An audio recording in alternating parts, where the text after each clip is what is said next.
সুপ্রিয় দর্শক শ্রোতা, বাংলাদেশে বিচারক বা জজ হওয়ার উপায় সম্পর্কে আইন অঙ্গনের সম্পৃক্তগণের বিস্তারিত ধারণা থাকলেও সর্বসাধারণের অধিকাংশই কিন্তু এই সম্পর্কে জানেন না বিস্তারিত, যার কারণে অনেকেই আমাদের নিকট অনুরোধ করেছেন এই বিষয়ক একটি এপিসোড নির্মাণের।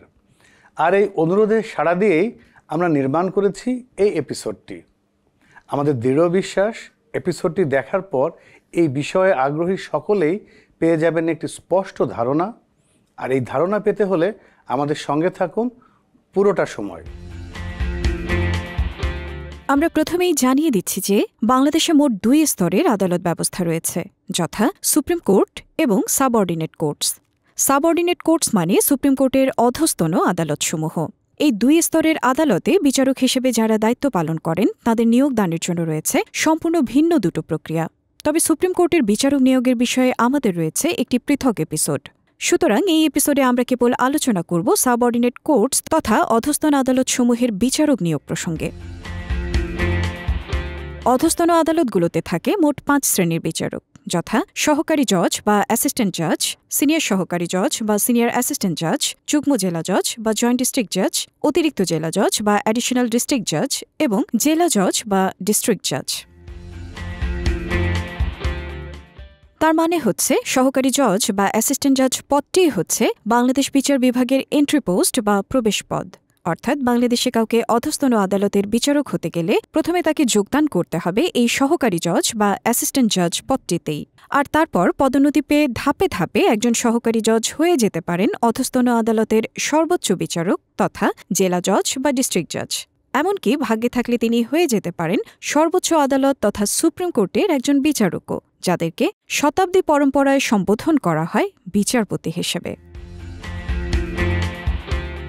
সুপ্রিয় দর্শক, এভাবে আমরা জেনে গেলাম সাবঅর্ডিনেট কোর্টস তথা অধস্তন আদালতসমূহের 5 শ্রেণী বা প্রকারের বিচারক সম্পর্কে।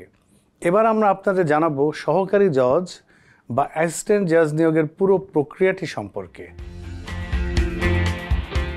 সহকারী জজ বা অ্যাসিস্ট্যান্ট জজ নিয়োগ দেয়া হয় বাংলাদেশ জুডিশিয়াল সার্ভিস পরীক্ষার মাধ্যমে। সংক্ষেপে এই পরীক্ষাটিকে বলা হয় বিজেএস পরীক্ষা, ঠিক যেমনটা অন্যান্য ক্যাডার সার্ভিসের নিয়োগ পরীক্ষাটিকে বলা হয় বিসিএস পরীক্ষা। এই বিজেএস পরীক্ষা অনুষ্ঠান সহ শেষ পর্যন্ত চূড়ান্তভাবে মনোনীতদের সহকারী জজ হিসেবে নিয়োগের সুপারিশ করে থাকে বাংলাদেশ জুডিশিয়াল সার্ভিস কমিশন, সংক্ষেপে যাকে বলা হয় বিজেএসসি। ঠিক যেমন বিসিএস পরীক্ষা অনুষ্ঠান করে থাকে বাংলাদেশ পাবলিক সার্ভিস কমিশন, সংক্ষেপে যাকে বলা হয় পিএসসি। 2007 সালে বাংলাদেশ জুডিশিয়াল সার্ভিস কমিশন গঠিত হওয়ার পর থেকে প্রতি বছর নিয়মিতভাবে অনুষ্ঠিত হয় এই বিজেএস পরীক্ষা তথা সহকারী জজ নিয়োগ পরীক্ষা। যেমন দেখুন, 2007 সাল থেকে শুরু করে ধারাবাহিকভাবে 2024 সালে এসে চলমান রয়েছে 17ম তথা 17তম বিজেএস পরীক্ষা। সুপ্রিয় দর্শক, এবার আমরা আসছি সহকারী জজ বা অ্যাসিস্ট্যান্ট জাজ হিসাবে নিয়োগ লাভের জন্য ঠিক কি কি যোগ্যতার প্রয়োজন হয় সেই সম্পর্কে। বাংলাদেশের সহকারী জজ বা অ্যাসিস্ট্যান্ট জজ হতে গেলে প্রথম কথাই হচ্ছে আবেদনকারীর কোনো স্বীকৃত বিশ্ববিদ্যালয় হতে আইন বিষয়ে 4 বছর মেয়াদী স্নাতক সম্মান অথবা আইন বিষয়ে স্নাতক অথবা কোনো স্বীকৃত বিদেশি বিশ্ববিদ্যালয় হতে আইন বিষয়ে 3 বছর মেয়াদী স্নাতক সহ স্নাতকোত্তর ডিগ্রি থাকতে হবে। তার মানে হচ্ছে 3 শ্রেণীর আইন ডিগ্রিধারীদের রয়েছে সহকারী জজ হওয়ার সুযোগ। প্রথমত, বাংলাদেশের যে কোনো পাবলিক বা প্রাইভেট বিশ্ববিদ্যালয় হতে 4 বছর মেয়াদী এলএলবি অনার্স ডিগ্রিধারী। দ্বিতীয়ত, জাতীয় বিশ্ববিদ্যালয় কর্তৃক স্বীকৃত বাংলাদেশের যে কোনো আইন কলেজ হতে 2 বছর মেয়াদী এলএলবি ডিগ্রিধারী। তৃতীয়ত, বিদেশি ডিগ্রির ক্ষেত্রে 3 বছর মেয়াদী এলএলবি ডিগ্রি, তবে তার সাথে লাগবে একটা মাস্টার্স ডিগ্রিও। উল্লেখ্য যে অনেক সময় দেখা যায় বিজেএস পরীক্ষার সার্কুলার হয়ে গেছে কিন্তু প্রকাশ হয়নি এলএলবির ফলাফল। এরূপ স্নাতক বা স্নাতক সম্মান পরীক্ষায় অ্যাপিয়ার্ড বা অবতীর্ণ প্রার্থীও কিন্তু অংশগ্রহণ করতে পারবেন বিজেএস পরীক্ষায়। তবে শর্ত হচ্ছে আবেদনপত্র দাখিলের শেষ তারিখে বা তার আগে শেষ হতে হবে উক্ত পরীক্ষা, আর পরবর্তীতে প্রকাশিত ফলাফলে তাকে পেতে হবে নির্ধারিত শ্রেণী বা সিজিপিএ। সুপ্রিয় দর্শক, চলুন তাহলে এবার আমরা জেনে নিচ্ছি বিজেএস পরীক্ষায় অংশ নিতে হলে আগ্রহী আইন ডিগ্রিধারীদের কোন শ্রেণী বা কত সিজিপিএ থাকা লাগে সেই বিষয়ে।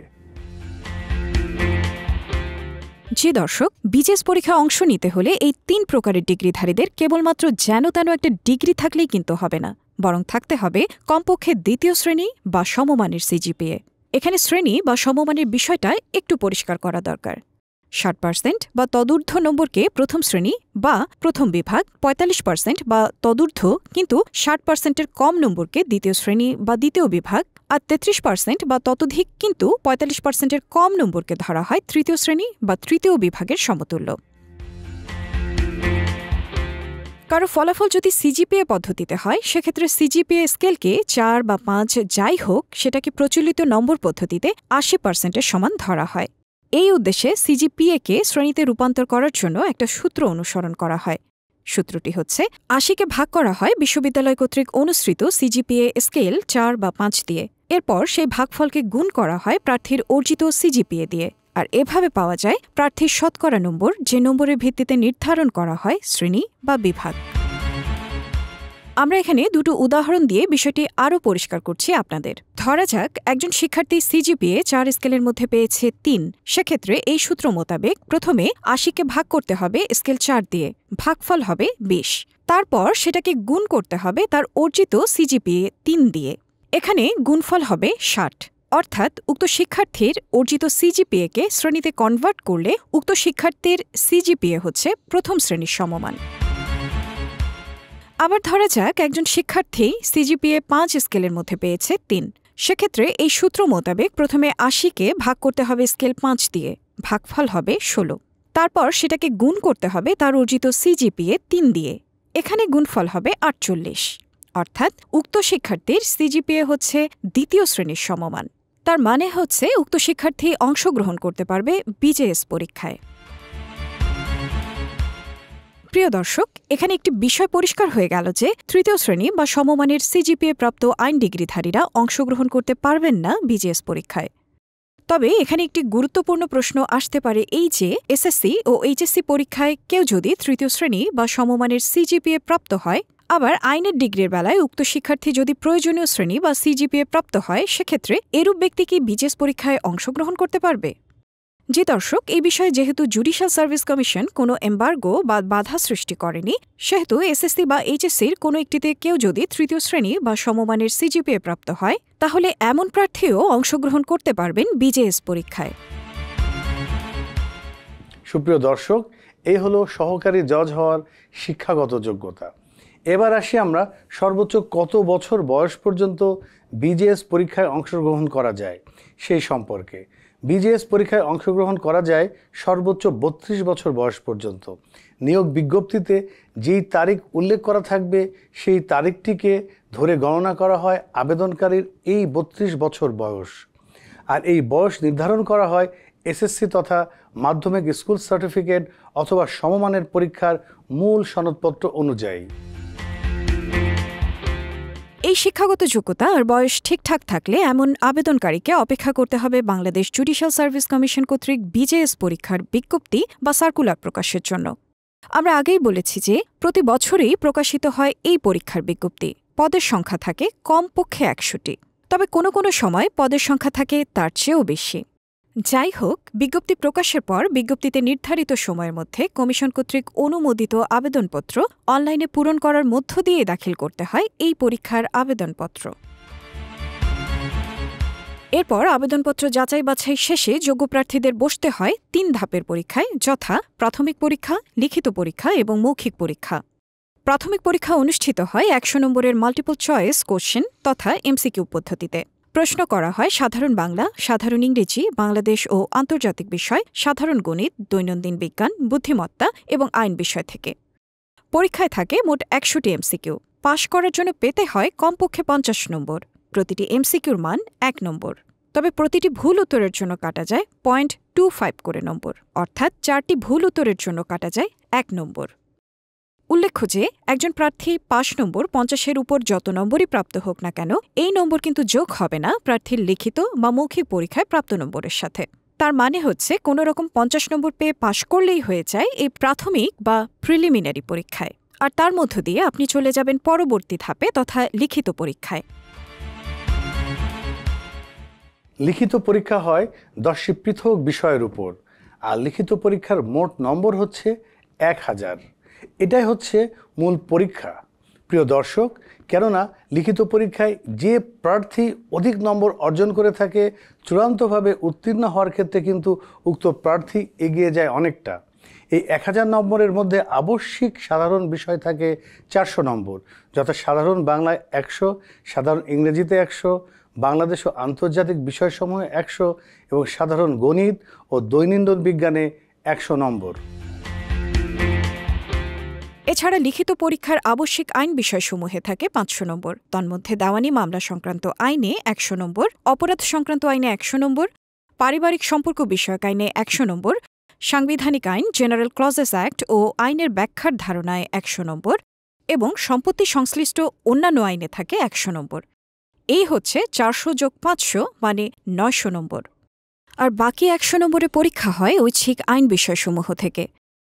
ঐচ্ছিক বিষয় 1 এবং ঐচ্ছিক বিষয় 2 শিরোনামে প্রতিটি গুচ্ছে থাকে 5টি করে আইন, যেখান থেকে যে কোনো একটি গুচ্ছকে নির্বাচন করতে পারেন একজন পরীক্ষার্থী।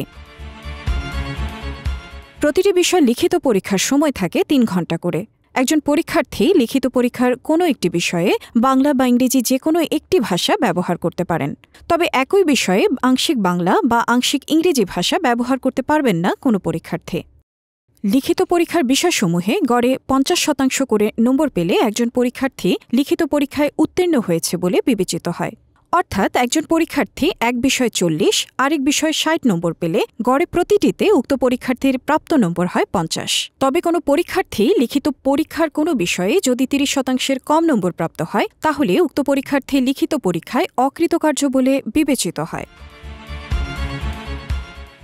সুপ্রিয় দর্শক, 1000 নম্বরের এই লিখিত পরীক্ষায় উত্তীর্ণ প্রার্থীকে এরপর মুখোমুখি হতে হয় সর্বশেষ ধাপটির, অর্থাৎ লিখিত পরীক্ষায় উত্তীর্ণ প্রার্থীকে বসতে হয় 100 নম্বরের মৌখিক পরীক্ষায়। মৌখিক পরীক্ষায় প্রার্থীর আইন সম্পর্কিত জ্ঞান, সাধারণ জ্ঞান, বুদ্ধিমত্তা, হাতের লেখার স্পষ্টতা, মানসিক শক্তি, চারিত্রিক দৃঢ়তা, বাচনভঙ্গি, নেতৃত্ব প্রদানের গুণাবলী ও ব্যক্তিত্বের অন্যান্য দিক এবং পাঠ্যক্রম বহির্ভূত ক্রিয়াকলাপ যেমন খেলাধুলা, বিতর্ক, শখ ইত্যাদি বিবেচনা করা হয়। আর এই পরীক্ষার পাস নম্বর হচ্ছে 50। মৌখিক পরীক্ষার বোর্ডে সাধারণত উপস্থিত থাকেন বাংলাদেশ জুডিশিয়াল সার্ভিস কমিশনের চেয়ারম্যান, যিনি মূলত আপিল বিভাগের একজন বিচারক। সঙ্গে থাকেন হাইকোর্ট বিভাগের এক বা একাধিক বিচারক, অ্যাটর্নি জেনারেল, এক বা একাধিক আইনের অধ্যাপক, সুপ্রিম কোর্টের রেজিস্ট্রার জেনারেল, আইন সচিব, সংশ্লিষ্ট আরও এক বা একাধিক সচিব এবং ঢাকার জেলা ও দায়রা জজ। একটু ভয় জাগানিয়া বিষয়ই বটে, সব বাঘা বাঘা ব্যক্তি। তবে ভয়ের কিছু নেই প্রিয় দর্শক, যাদের প্রস্তুতি থাকে ব্যাপক তারা কিন্তু এই সর্বশেষ ধাপটিও উতরে যেতে পারেন অনায়াসে।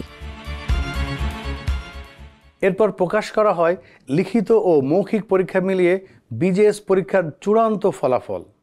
আর এই ফলাফল প্রকাশের মধ্য দিয়েই মূলত চূড়ান্তভাবে উত্তীর্ণদের সহকারী জজ হিসেবে নিয়োগদানের জন্য রাষ্ট্রপতির নিকট সুপারিশ করে থাকে বাংলাদেশ জুডিশিয়াল সার্ভিস কমিশন।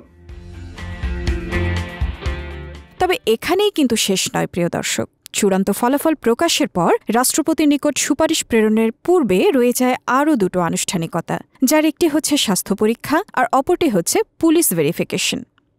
স্বাস্থ্য পরীক্ষার উদ্দেশ্যে স্বাস্থ্য অধিদপ্তরের মহাপরিচালক কর্তৃক গঠিত মেডিকেল বোর্ড অথবা মহাপরিচালক কর্তৃক মনোনীত কোনো মেডিকেল অফিসারের নিকট উপস্থিত হতে হয় চূড়ান্ত উত্তীর্ণদের। খেয়াল রাখতে হবে যে কোনো পুরুষ প্রার্থীর উচ্চতা 1.524 মিটার ও ওজন 45 কেজি এবং মহিলা প্রার্থীর উচ্চতা 1.473 মিটার ও ওজন 40 কেজির কম হলে উক্ত প্রার্থী নিয়োগের জন্য যোগ্য বলে বিবেচিত হয় না। পাশাপাশি বাংলাদেশ জুডিশিয়াল সার্ভিসের প্রবেশ পদে নিয়োগ বিষয়ক আদেশ 2007-এর 3য় তফসিল অনুযায়ী দৃষ্টিশক্তি এবং অন্যান্য শারীরিক সক্ষমতা সম্পন্ন হতে হয় একজন প্রার্থীকে। এদিকে স্বাস্থ্য পরীক্ষার পাশাপাশি চলতে থাকে পুলিশ ভেরিফিকেশনের বিষয়টি। এই ভেরিফিকেশনটি সাধারণত করে থাকে বাংলাদেশ পুলিশের স্পেশাল ব্রাঞ্চ, সংক্ষেপে যে শাখাটিকে বলা হয় এসপি। পুলিশ ভেরিফিকেশনে প্রার্থীর বিরুদ্ধে ইতিপূর্বে কোনো ফৌজদারি মামলা দায়ের হয়েছে কিনা কিংবা প্রার্থী রাষ্ট্রবিরোধী ও নিষিদ্ধ পর্যায়ের কোনো রাজনৈতিক দলের সঙ্গে সম্পৃক্ত আছে কিনা ইত্যাদি দেখা হয়। যদি প্রার্থীর এমন কোনো সম্পৃক্ততা পাওয়া যায় তাহলে কিন্তু এই পর্যায়ে এসেও স্থগিত বা বাতিল হয়ে যেতে পারে সফলভাবে উত্তীর্ণ একজন প্রার্থীর কাঙ্ক্ষিত নিয়োগ। যাই হোক, এই পুলিশ ভেরিফিকেশন সম্পন্ন হওয়ার পরই প্রকাশ করা হয় সহকারী জজ নিয়োগ সংক্রান্ত চূড়ান্ত গেজেট। আর এভাবেই একজন আইন ডিগ্রিধারী ব্যক্তি সহকারী জজ হওয়ার মধ্য দিয়ে হয়ে যেতে পারেন বাংলাদেশ বিচার বিভাগের একজন গর্বিত সদস্য। সুপ্রিয় দর্শক শ্রোতা, এ হচ্ছে বাংলাদেশে বিচারক বা জজ হওয়ার উপায় সম্পর্কে আমাদের বিস্তারিত পরিবেশনা। আমরা আশা করি আমাদের এই পরিবেশনা থেকে আপনারা এই বিষয়ে লাভ করেছেন একটি স্পষ্ট ধারণা। বিদায় নিচ্ছি আমরা এখানেই। সবাই নিরাপদ থাকুন আর যুক্ত থাকুন ল টিউব বিডির সঙ্গে আমাদের শ্রান্তিহীন পথ চলায়।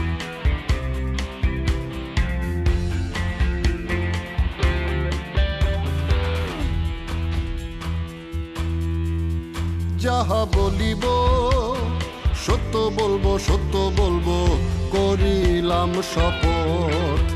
যাহা বলিব সত্য বলবো, সত্য বলবো, করিলাম শপথ।